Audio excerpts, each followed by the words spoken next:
Good afternoon बच्चों, good afternoon. सबसे पहले आप कंज्यूमर सरप्लस से ये वाले क्वेश्चंस देखिए। सबसे पहला क्वेश्चन मैं पढ़ के सुना रहा हूं आप लोगों के लिए। यदि किसी उपभोक्ता की मांग फलन QD equals to 50 minus 2P है और बाजार मूल्य 10 रुपया है, तो उपभोक्ता अधिशेष यानी कंज्यूमर सरप्लस क्या होगा? 200, 250, 300 या फिर 400? पहला क्वेश्चन था। दूसरा क्वेश्चन देखिए, उपभोक्ता अधिशेष यानी कंज्यूमर सरप्लस क्या दर्शाता है? उपभोक्ता द्वारा दी गई कुल राशि, उपभोक्ता की अधिकतम भुगतान करने की इच्छा और वास्तविक भुगतान के बीच का अंतर, बाजार में उपलब्ध वस्तुओं की कुल लागत या फिर विक्रेता का अधिशेष। यानी कंज्यूमर सरप्लस से आपके एग्जाम में इसी तरह के क्वेश्चंस आते हैं। मैं हूं professor Hareram Sinha from university of Delhi और आज के इस क्लास में हम आपके साथ कंज्यूमर सरप्लस डिस्कस करने जा रहे हैं। तो बच्चों, बिना देर के हुए चलते हैं स्क्रीन पे, लेकिन उसके पहले आपसे एक रिक्वेस्ट है कि यदि आप इस चैनल पे नए हैं तो चैनल को सब्सक्राइब करके बेल आइकन दबाना ना भूलें। वीडियो को लाइक एंड शेयर भी जरूर करें। एक और इंफॉर्मेशन मुझे आपको देनी है कि यदि आप NTA UGC net JRF economics June 2025 और दिसंबर 2025 की तैयारी कर रहे हैं तो आपके लिए मेरा संकल्प बैच बिल्कुल परफेक्ट है बच्चों, क्योंकि इस कोर्स में मैं आपको दे रहा हूं पूरे सिलेबस का वीडियो लेक्चर बिल्कुल नए पैटर्न के अनुसार, लाइव लेक्चर जिसमें हम क्वेश्चन डिस्कस करते हैं, प्रैक्टिस के लिए question, PDF notes Hindi and English दोनों में, mock test and the personal mentorship. तो फिर देर मत करिए, आज ही आप इको पाठशाला का ऐप डाउनलोड करिए, कोर्सेज में जाइए और वहीं से आप डायरेक्टली ज्वाइन हो सकते हैं। और यदि किसी तरह का कोई इशू आ रहा है तो आप मुझे इस नंबर पे 9910569227 पे आप मुझे कॉल कर सकते हैं। चलो बच्चों, अब देखते हैं कि कंज्यूमर सरप्लस क्या है और उससे यानी कंज्यूमर सरप्लस से आपके एग्जाम में किस किस तरह के क्वेश्चंस आते हैं और उसको आप कैसे सॉल्व कर सकते हैं। चलिए बच्चों, तो बच्चों यहां पे मैं सबसे पहले आपको बताना चाहता हूं कि एक ये डिमांड फंक्शन देखिए, आप एक ये डिमांड देखिए और मान लेते हैं कि ये लीनियर डिमांड है, यानी ये वाला डिमांड है ना बच्चों, ये आपका डिमांड है। और यहां पे आप क्या लेते हैं? प्राइस लेते हैं और यहां पे आप लेते हैं क्वांटिटी डिमांडेड।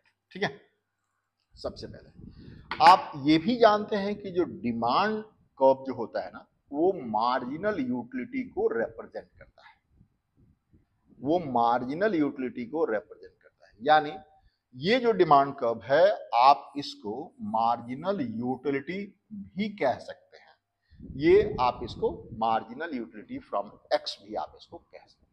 ठीक है, और आप बहुत अच्छी तरीके से जानते हैं कि मार्जिनल यूटिलिटी को यदि सम कर दिया जाए यानी ऐड कर दिया जाए, टोटल मार्जिनल यूटिलिटी को ऐड कर दिया जाए तो आपका टोटल यूटिलिटी बन जाता है। तो मान लीजिए, सिंपल सी बात है, मान लीजिए कि ये वाला प्राइस, ये वाला प्राइस, यानी इस प्राइस पे P0 पे कंज्यूमर इतनी क्वांटिटी कंज्यूम कर रहा है। ठीक है बच्चों, ध्यान से सुनिएगा, इस प्राइस पे कंज्यूमर इतनी क्वांटिटी कंज्यूम कर रहा है, यानी उसको टोटल यूटिलिटी कितना मिल रहा है, उसको टोटल यूटिलिटी सबको सम कर दिया जाए, यानी उसको जो यूटिलिटी मिल रहा है वो इतना मिल रहा है। देखिए प्लीज, उसको जो यूटिलिटी मिल रहा है वो इतना मिल रहा है, यानी A and B total utility जो उसको मिल रहा है बच्चों, ये देखिए प्लीज, टोटल यूटिलिटी जो मिल रहा है उसको, utility is equals to A plus B। A plus B उसको टोटल यूटिलिटी मिल रहा है। ठीक है, अब आपको ध्यान में रखना है कि वो एक कंज्यूमर जो है मैक्सिमम कितना पे करने को तैयार होता है। वो अधिकतम कितना पे करने को तैयार होता है। आप इस बात को जानते हैं, मैंने आपको डिमांड वाले उसमें हमने आपको पढ़ाया भी है कि एक कंज्यूमर किसी भी प्रोडक्ट के लिए मैक्सिमम उसकी टोटल यूटिलिटी के बराबर पे कर सकता है। यानी आप इसमें इस तरीके से कह सकते हैं, इसको आप इस तरीके से कह सकते हैं बच्चों कि जो अधिकतम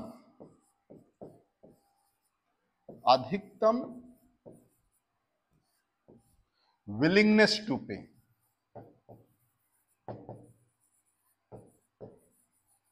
विलिंगनेस टू पे होता है is equals to total utility होता है। ठीक है बच्चों, अधिकतम यानी मैक्सिमम वो कितना किसी प्रोडक्ट के लिए वो पे कर सकता है, वो कितना होता है, टोटल यूटिलिटी के बराबर होता है। यानी आप यहां पे कह सकते हैं कि is equals to A plus B. ठीक है ना, यानी वो किसी भी इस प्रोडक्ट के लिए, यानी ये देखिए प्लीज, इस प्रोडक्ट के लिए इतना प्रोडक्ट के लिए वो ए प्लस बी पे करने को तैयार है ना। अब वो पे कितना कर रहा है, देखिए प्लीज ध्यान समझिए, वो पे इस क्वांटिटी के लिए, अब थोड़ा सा मैं इसे कलर चेंज कर रहा हूं, देखिए इस क्वांटिटी के लिए वो ये प्राइस दे रहा है ना, यानी प्राइस इनटू क्वांटिटी वो पे कर रहा है ना। तो ये कितना पे कर रहा है, पे कितना कर रहा है बच्चों, आप देखिए पे कितना कर रहा है वो, पी नॉट, ये देखिए 0 इंटू पी नॉट, यानी इसको हम 0 मान लेते हैं, दिस इंटू दिस, ओपी, वो पे कितना कर रहा है बच्चों, O P not into O Q D not, कितना पे कर रहा है, ओ क्यू डी नॉट, इतना वो पे कर रहा है। यानी सिंपल सी बात है, वो ए बी के बराबर पे कर रहा है, यानी वो बी के बराबर पे कर रहा है। ध्यान समझिए, कितना पे कर रहा है बच्चों, वो बी के बराबर पे कर रहा है, जबकि वो कितना पे करने को तैयार है, वो पे करने को तैयार है कितना बच्चों, वो पे करने को तैयार है ए प्लस बी के बराबर। यानी ये पूरा ट्रायंगल और ये पूरा रेक्टेंगल के बराबर वो पे करने को तैयार है, बट वो सिर्फ एंड सिर्फ कितना पे कर रहा है, बी के बराबर पे कर रहा है। वो पे करने को तैयार है ए प्लस बी, लेकिन वो ओनली एंड ओनली बी पे कर रहा है। इसका मतलब ये हुआ कि ए जो है उसके पास बच गया, और इसे ही आप कंज्यूमर सरप्लस के नाम से जानते हैं बच्चों, इसे ही आप कंज्यूमर सरप्लस के नाम से जानते हैं। यानी पहले दूसरे क्वेश्चन का आंसर आपके सामने है। दूसरा क्वेश्चन का आंसर क्या है कि वो जितना पे करना चाहता है और एक्चुअल में जितना वो पे कर रहा है, उसके बीच का अंतर ही कंज्यूमर सरप्लस होता है। मैं आपको दिखाता हूं, वो जितना पे करना चाहता है, ये देखिए आपके सामने, उपभोक्ता की अधिकतम भुगतान करने की इच्छा, मतलब वो जितना पे करना चाहता है और वास्तविक भुगतान के बीच का अंतर ही कंज्यूमर सरप्लस होता है। तो कंज्यूमर सरप्लस आपको समझ में आ गया बच्चों कि वो कितना पे करना चाहता है और एक्चुअली में वो कितना पे कर रहा है, उन दोनों के बीच का अंतर ही कंज्यूमर सरप्लस कहलाता है। ठीक है, ये बात आपको समझ में आ गई। अब हम चलते हैं पहले वाले क्वेश्चन पे। ये देखिए प्लीज, ये वाला पहला वाला क्वेश्चन देखिए। ये पहले वाला क्वेश्चन जो था कि एक कंज्यूमर सरप्लस दिया गया है, एक कंज्यूमर सरप्लस दिया गया है, सॉरी एक डिमांड फंक्शन दिया गया आपके पास, और उससे आपको कंज्यूमर सरप्लस ढूंढना है। ठीक है, तो डिमांड फंक्शन आपके पास है, ये आप देख सकते हैं बच्चों, यहां पे आपके पास डिमांड फंक्शन गिवन है। देखिए प्लीज क्या है, QD equals to 50 minus 2P। इसको यूज करके आपको डिमांड कर्व ढूंढना है। तो देखिए प्लीज यहां पे इसको यूज करके आप डिमांड कर्व ढूंढिए, यहीं से कर लेते हैं, यहां पे बेहतर रहेगा। तो मान लीजिए कि क्वांटिटी डिमांडेड 0 है, मान लीजिए कि क्वांटिटी डिमांडेड 0 है, तो 0 इक्वल्स टू 50 माइनस 2P। ठीक है बच्चों, यानी यानी ये देखिए 50 इक्वल्स टू 2p और p इक्वल्स टू 25, यानी यदि क्वांटिटी डिमांडेड 0 होगा तो प्राइस 25 होगा। ये देखिए प्लीज, यदि क्वांटिटी डिमांडेड 0 होगा तो प्राइस 25 होगा। ठीक है, और इसको एक और तरीका है, एक और देखिए प्लीज, यदि आप प्राइस को 0 मान लें तो क्वांटिटी डिमांडेड कितना होगा, quant demanded 50 minus 2 into 0, that is quantity demanded is equal to 50। दोनों का एक्सट्रीम पॉइंट हमने निकाल दिया, दोनों का एक्सट्रीम पॉइंट हमने निकाल दिया। देखिए प्लीज यहां पे कैसे, इसको हम डायग्राम पे दिखा दे रहे हैं। देखिए प्लीज, ये देखिए यहां पे क्वांटिटी डिमांडेड और यहां पे है प्राइस। ये प्राइस था 25 तो क्वांटिटी डिमांडेड 0, याद है, देख रहे बच्चों आप लोग, प्राइस 20, क्वांटिटी डिमांड 0 तो प्राइस 25, और यदि प्राइस 0 है तो ये हो गया आपका 50, यानी ये देखिए प्लीज, ये वाला निकल गया, ये आपका डिमांड कर्व आ गया।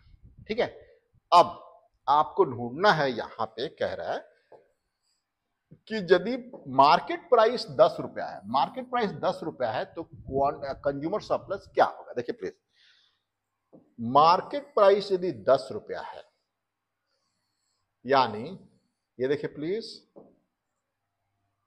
Quantity demanded is equals to 50 minus 2 into 10, कितना हो गया बच्चों, quantity demanded is equals to 50 minus 20, that is 30, है ना। यानी यदि प्राइस 10 है, यदि प्राइस 10 है तो क्वांटिटी डिमांडेड यहां पे कितना आ गया, 30। इज दैट क्लियर बच्चों, ये बात समझ में आ गई। अब आपके पास, जैसे मैंने इधर बताया था ना, जैसे मैंने आपके पास इधर बताया था ए और बी, ए एंड बी दो मिलकर के टोटल सरप्लस हो रहे थे, टोटल यूटिलिटी हो रहा था, तो यहां पर भी वही चीज आ गई आपके सामने। देखिए प्लीज, यहां पर भी ये है ए और ये है बी, है ना। अब इसको आप न्यूमेरिकल वैल्यू से आप इसको कैलकुलेट कर सकते हैं। ये क्या है आपका कंज्यूमर सरप्लस बच्चों, ए इज द कंज्यूमर सरप्लस। अब इसका एरिया निकाल दीजिए आप, ये है कंज्यूमर सरप्लस, ये क्या है, राइट एंगल ट्रायंगल है, और राइट एंगल ट्रायंगल का एरिया जो होता है height by base, half height into base, है ना बच्चों, या हाफ कह सकते हैं, हाफ बेस इंटू हाइट कह सकते हैं। तो हाफ बेस कितना है बच्चों, 30, ये देखिए 0 से लेकर के 30 तक, 30 इंटू हाइट कितना है 25 माइनस 10, 15, है ना। अब देखिए कितना आ गया यहां पे, 15 15 15 द 225, यही है ना बच्चों, 15 15 द 225, तो your answer will be 225। Consumer surplus यहां पे कितना निकल गया बच्चों, कंज्यूमर सब कोई ऑप्शन है यहां पे कि नहीं है, नहीं है, इन्होंने गलत आंसर दिया है। तो आपको यह भी ध्यान रखना है कि ऑप्शन में गलत है या सही है, आपको अपने तरीके से इसको समझना पड़ेगा और इसको परफेक्ट होना पड़ेगा, अदरवाइज आप इसी में ढूंढते रहते कि इसका आंसर क्या है भाई, 200 है, 250 है, 300 है, 400 है। आपको जब तक अच्छी तरीके से कोई कंसेप्ट समझ में नहीं आया तब तक आप सही आंसर नहीं कर सकते हैं। ये हमारा आपके लिए सजेशन है, इसलिए आप कोई भी टॉपिक पढ़ें अच्छी तरीके से पढ़ें बच्चों, अच्छी तरीके से पढ़ें। तो हमने आज के इस क्लास में हमने सीख लिया बच्चों कि कंज्यूमर सरप्लस क्या होता है और उससे न्यूमेरिकल एंड थ्योरेटिकल क्वेश्चन किस किस तरीके से डील कर सकते हैं। तो बच्चों आज के इस क्लास में इतना ही बच्चों, thank you for watching this video, thank you बच्चों।